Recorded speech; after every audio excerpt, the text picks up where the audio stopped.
I'm not a fan of Liz Cheney. I find her way, way, way too conservative on many issues. Nonetheless, I am struck by her take on January 6th.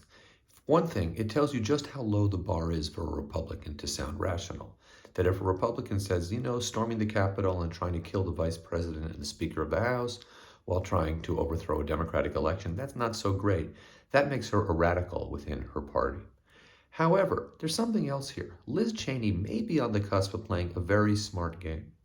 If she manages to get reelected in 2022, something that is not a given, but it's certainly not impossible, let's imagine that happens. And let's imagine also that just for the sake of argument and to keep the math simple, the Republicans win back the House. Also something very possible. And let's imagine that out of 435 members, there are 224 Republicans, and Liz Cheney makes it 225, and then 210 Democrats. Again, I'd like to see those numbers flipped, but that's certainly impossible what I'm talking about. Now, all Kevin McCarthy would have to do is get a party line vote, and he would become the Speaker.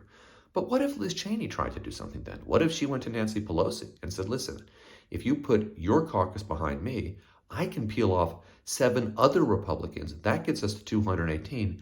I get to be Speaker, and we divide committee chairs and other positions between the two parties.